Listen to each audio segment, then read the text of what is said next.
గుంటూరు జిల్లా మంగళగిరిలో ప్రచారం మొదలుపెట్టారు వైసీపీ అభ్యర్థి ఆళ్ల రామకృష్ణారెడ్డి.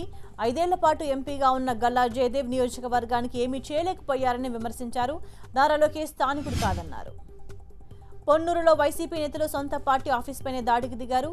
పార్టీ టికెట్ ఆశించి భంగపడ్డ రావి వెంకటరమణ అనుచరులు వీరంగం సృష్టించారు. ఇంతకాలం పార్టీని నమ్ముకుని ఉన్నందుకు జగన్ తనను మోసం చేశారని మండిపడుతున్నారు. వైఎస్ జగన్ పై ప్రజల్లో ఉన్న అభిమానం, ఆయన ప్రకటించిన నవరత్న పథకాలు తనను గెలిపిస్తాయన్నారు. కర్నూలు వైసీపీ ఎంపీ అభ్యర్థి సంజీవ్ కుమార్ టీడీపీలో బీసీలకు అన్యాయం జరుగుతోందని విమర్శించారు. గత 5 ఏళ్లుగా సీఎం చంద్రబాబు రాష్ట్రానికి చేసిన అభివృద్ధి ఏమీ లేదన్నారు వైసీపీ నేత రామచంద్రయ్య. గత ఎన్నికల్లో ఇచ్చిన హామీలను ఎంత మేరకు నెరవేర్చారో ప్రజలకు చెప్పాలని డిమాండ్ చేశారు. చంద్రబాబుకు ఓట్లు అడిగే హక్కు లేదన్నారు. నంద్యాల అసెంబ్లీ సీట్పై ఉత్కంఠ నెలకొంది. పార్టీ నుంచి తనకు ఆదేశాలున్నాయంటూ ప్రచారం మొదలుపెట్టేశారు భూమా బ్రహ్మానందరెడ్డి.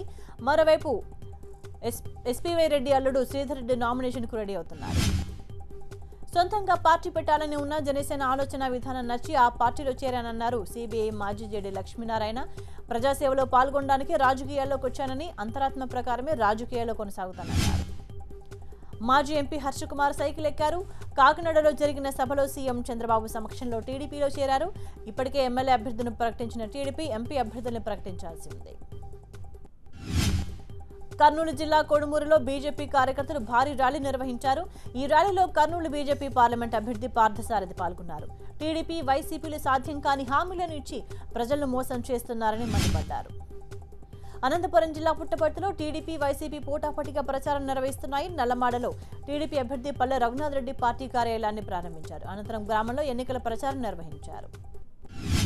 అటు వైసీపీ అభ్యర్థి శ్రీధర్ జోరుగా ప్రచారం సాగిస్తున్నారు. పుట్టపర్తిలోని వైసీపీ కార్యాలయంలో మహిళా కార్యకర్తలతో సమావేశం నిర్వహించారు. ఫ్యాన్ గుర్తుకు ఓటు వేయాలని మహిళలకు విజ్ఞప్తి చేశారు. తోడు దొంగల కారణంగా గుంటూరు అభివృద్ధికి ఆటంకాలు ఏర్పడ్డాయన్నారు ఎంపీ గల్లా జయదేవ్. కేంద్రంతో పోరాడి అండర్ డ్రైనేజీకి నిధులు తెస్తే పార్టీ మారిన తోడు దొంగలు అవినీతికి పాల్పడ్డారన్నారు.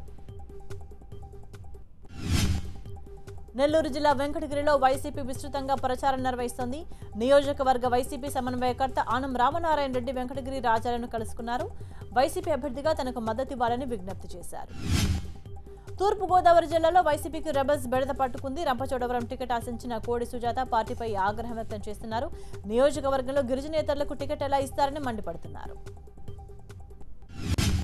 అభ్యర్థుల పేర్లు ప్రకటించిన తర్వాత విశాఖ జిల్లా వైసీపీలో అసమ్మతి భగ్గుమంది. టికెట్ ఆశించి భంగపడ్డ నేతలు రోడ్డెక్కారు. విశాఖ తూర్పు నుంచి టికెట్ ఆశించిన వంశీకృష్ణ తన మద్దతుదారులతో ఆందోళనకు దిగారు. ఏపీ ఎన్నికల సమరానికి సర్వం సిద్ధమైంది. మరికొద్దిసేపట్లో నోటిఫికేషన్ విడుదల కానుంది.